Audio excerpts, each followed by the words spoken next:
Prey is the new film from Dan Trachtenberg that serves as a prequel to the iconic Arnold film. Set on the American plains of 1719, a young Comanche woman matches wits with an alien hunter. Also, some Frenchmen end up Julienne. I'm Chris Goodmakers, and I'm here to break down the new movie. Spoilers ahead! The mandibled alien is on a mission that makes it stand out from its fearsome film predecessors. The predators of old crossed paths with humanity while on a mission to hunt the most dangerous game. Except for the one in The Predator that somehow thinks autism is the next step in human evolution. Yes, the genetic superpower to know too much about Star Trek and hate wood-handled cutlery. When the first Predator fought Arnold, it was on a ghoulish safari. Drawn to the intense heat and violent conflict of the South American jungle, the alien picks off a team of elite soldiers one by one. When it returned in the near future of 1997, it was to the gang war-stricken Los Angeles. There it fought the local criminals and cops until it was ultimately defeated by Danny Glover. This Predator was also very much on safari and collecting trophies. The next group of predators decided to hunt smarter, not harder. Predators, the 2010 film, had the aliens rounding up some particularly dangerous humans. The group was dropped off on an alien world where they were hunted for sport. Then there was the autism thing. The Predator in Prey is on a different mission, one that sets up the predators to come. It is reconning Earth for the best prey. They must be part of a vanguard or recon unit that searches worlds for the best things to hunt. Thanks to Naru, the predators now know humans are one of the fiercest. It's time for everyone's favorite subject, the inconsistent continuity of a sci-fi film franchise. Since Prey is set in the early 1700s, it offers the earliest glimpse into the history of the Predators. Except not really. Sandwiched in between the Alien and Predator franchise are the two experiments in cross-franchise viability, Alien vs. Predator and Aliens vs. Predator Requiem. Both these movies had questionable continuity when they came out, but since then they have been disowned by one franchise and canonized by another. The first AVP film features Charles Weyland, founder of the first part of the Weyland-Yutani Corporation. This is the first time we have seen the founder of the evil futuristic megacorporation on film, but not the last. Prometheus gave us a lot of things, including endlessly unanswered questions. However, it also gave us another founder in Peter Weyland. Since Prometheus is more tied into the world of Alien than AVP, that makes the crossover film non-canon. For Aliens, at least, not Predators. Because in the Shane Black flop, The Predator, there is a quick shot of the makeshift spear given to the lead of AVP. So that film is canon to the Predator series. But wait! AVP established that aliens were on Earth thousands of years ago. So why is the Predator just reconning the native species of Earth now? I don't know, I've gone cross-eyed. How do we resolve this continuity issue? Easy. Just make The Predator non-canon. And nothing of value would be lost. Prey is actually very light on details when it comes to the franchise's continuity. Because of its setting and subject matter, it's a very standalone feature. There is, however, one huge piece of continuity that answers a decades-old mystery. When the alien hunter came to the big city in Predator 2, it ended up going head-to-head with Danny Glover. After the chase that takes them from the rooftops of LA to its underground, the pair find themselves on the Predator's ship. After a climactic knife fight, Glover dispatches his opponent. The defeated Predator's clan rewards the LAPD officer with a token of his victory. It's a flintlock pistol engraved with a name and date. Prey gives us the origin of the pistol. Naru uses it to defeat the alien Pathfinder after getting it from an unlucky fur trader. How did the Predators end up with it centuries later? Well, those questions may lead us into the setup for Prey 2. If we ever get it. I mean, ask us PC gamers how long we've been waiting for a different Prey 2. At the end of the film, Naru has defeated the alien hunter and taken his decapitated head back to her tribe. She has passed a ritual rite of passage that requires you to hunt something hunting you back. I guess this qualifies, and then some. However, the closing credits give us a glimpse of what happens next. The end credits show multiple Predator ships arriving at the village. It's safe to say they came looking for their missing member. Predator 2 shows us exactly what happens when they see a human has defeated one of them. Perhaps the aliens took the gun from Naru, a token of their newfound prey. The other possibility is that Naru took it with her when she joined the Hunters, like a comic counterpart once did. How about some quick callbacks to the first Predator movie? And its endlessly quotable lines. The biggest is when Naru and her brother are being used as bait. Naru says that she's not even sure if this beast can be killed, to which Tabe replies, "If it bleeds, we can kill it." It's the same line delivered by Arnold before they begin setting traps for the cloaked monster. "If it bleeds, we can kill it." This isn't the only callback, however. When Naru is taken captive by the hunting party, she's tied up and hauled around by a big group of scared men. She's sharing this imagery with Anna, a guerrilla fighter who ends up being hauled along with the Doom Commando unit. Both break their bonds soon enough, but Naru's group doesn't survive as long as Arnold's crew, except Shane Black. But after the Predator, he deserved it. Throughout the film, Naru uses a fictional flower called Orange Tatsi as a natural medicine. Its effects as a potential weapon against the Predator are set up throughout the film. When she first gives the flower to an injured tribe member, he immediately starts shivering. She explains that the cold slows his blood, preventing fatal bleeding. When she gives it to Raphael, she sees that the Predator is unable to see him. She uses it as a version of the mud Arnold uses to camouflage himself against the Predator. There's even an allusion to the mud with the quagmire she finds herself stuck in. The flower is only one of a long list of camouflage. Predator 2 had thermal insulating suits that came with big hot lights. Pro move, guys. Adrian Brody also used heaps of mud, but added blinding fire to the mix. Finally, in Shane Black's The Predator, I don't know what happened because I lost all ability to absorb anything happening in the movie after that motel scene. I didn't like it.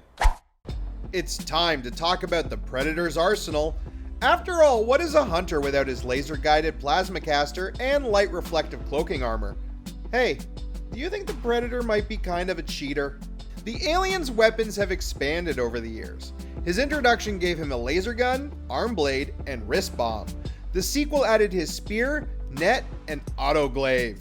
From then on, it was mostly just making things bigger and longer.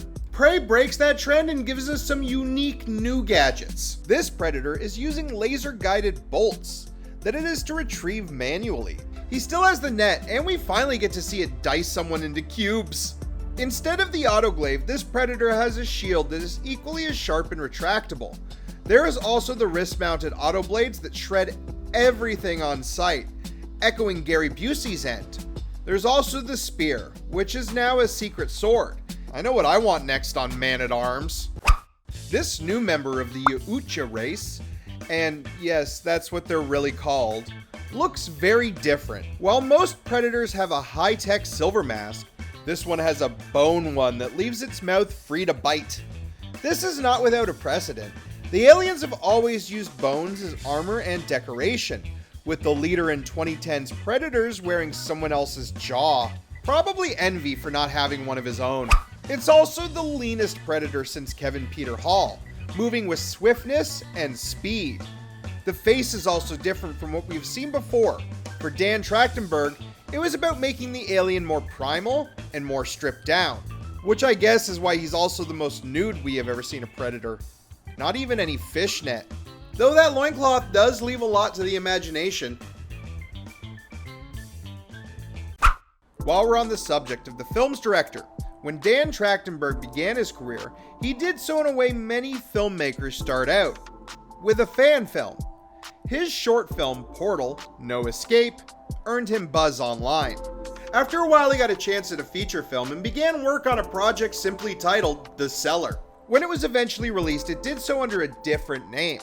10 Cloverfield Lane was a pseudo-sequel to the hit found footage film, and gained critical praise. Well, it turns out that even the Predator isn't as evil as 1700s fur trappers. When Naru runs into a group of men, she isn't privy to their foreign language. As such, the film leaves large parts of their dialogue untranslated. At least it was for me on every version I watched. Even the subtitles were in French. Well, with some Google foo, I translated it for you. I won't give you a play-by-play, but some choice moments include this guy wanting to eat Naru's dog. Also, there is the fact that Raphael is only along for his translating skills, and that his nickname is Dirty Raphael. Yeah, he earned that one. There are a few quick moments that are part of some of the film's tremendous use of setup and payoff. The first is with the cougar, which Naru is hunting as part of her hunting trial. When it confronts her on the tree, she's quickly back to the edge. When she falls, you can quickly see that the spear actually makes contact with the cat's side. Tabe confirms this later when he says that she had weakened the cougar, so he could finish it off. No one likes a credit stealer, man! Naru's encounter with the cougar also provides her with a valuable lesson. She looks back at the flashing lights in the woods. It's a mistake she never makes again. When the fur trappers are being sliced to pieces, she moves forward without looking back. The same goes for when the alien lurks behind her, falling into her trap. That moment even echoes the first Predator when Arnold was similarly camouflaged. Naru sets up a similar ambush to her muscle-bound counterpart. In the end, both had to shed their last ounce of fear to conquer the beast. At least Naru got to keep something for her trouble.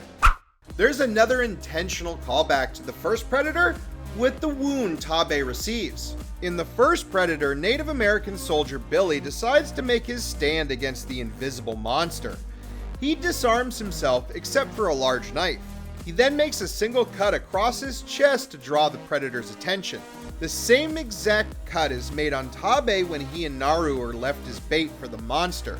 It goes well for both, I guess, but Tabe seems to last longer than Billy did. When Naru uses the hobbled fur trader as bait for the Predator, she actually performs an action that's very taboo to the Comanche. While using the Frenchman to call the attention of the hunter, she masks her heat signature with the orange flower. She then lets out an ominous whistle. In Comanche culture, whistling at night is said to call down evil spirits. As such, most Comanche tend to avoid this action. Not Naru, she is intentionally calling the Predator, who she earlier described as a monster from a children's story. I guess it was only bad luck for the fur trapper, but he deserved it anyway. I should know, I translated what he was saying this whole movie. It wasn't polite. It turns out the Predator is extremely goatable. When Naru is ready to deal the killing blow, she is leaning up against a dead tree and begging the monster to end her. She taunts it into following into her trap. It's a shared moment with the first film when Dutch does the same thing. Naru turns its helmet and laser sight against it while Dutch drops a big log on it. Setting traps for the Predator has long been the best way to dispatch the monster. I guess you start to forget about actual hunting when you rely on heat vision and plasma casters. Again, the Predator is a cheater. Called out. The Predator is first and foremost a trophy hunter, and Prey continues that tradition. The first do it collects her from the snake and the wolf. The wolf skull even comes back to bite it. It's the same skull that Tabe uses to stab the beast in the leg, helping Naru escape with his last breath. One of the key features of the Ucha's chosen hunting ground is some sweltering weather. They are said to be attracted to two things: heat and conflict. The first film has a war-torn South American jungle. The second had gang-torn LA during a heat wave. 2 even has a line saying that the hunter has been spotted in Beirut, among other war-torn places. So why the Great Plains? Well, Prey is set at the height of summer. It's clearly a warmer month for the Comanche. The conflict, however, is also there. Firstly, the local animals are super predators that are shown to be a challenge for the local humans. However, it's the fur traders that bring the true conflict. They are causing death en masse with both the animal population and possibly other local tribes. There's been a big moment in every Predator film since the first. It's when the titular hunter is unmasked and we get a good look at its big bug-like face, most often accompanied by a line that explains he is aesthetically unpleasing and incestuous. Prey's moment comes when the creature's mask is knocked off. This new Predator's mask also raises a question about continuity. I always thought that while they could breathe air, Earth was missing something else. In Predator 2, that movie's alien even huffs his mask a few times during the final confrontation. Maybe it was just alien whippets to get him real jazzed to fight Danny Glover. Prey was a wonderful return to the roots of a decades-old franchise, and honestly, was the best since the first. Hopefully we see more of Naru and her wonderful pupper. Now if only we could get another good alien film.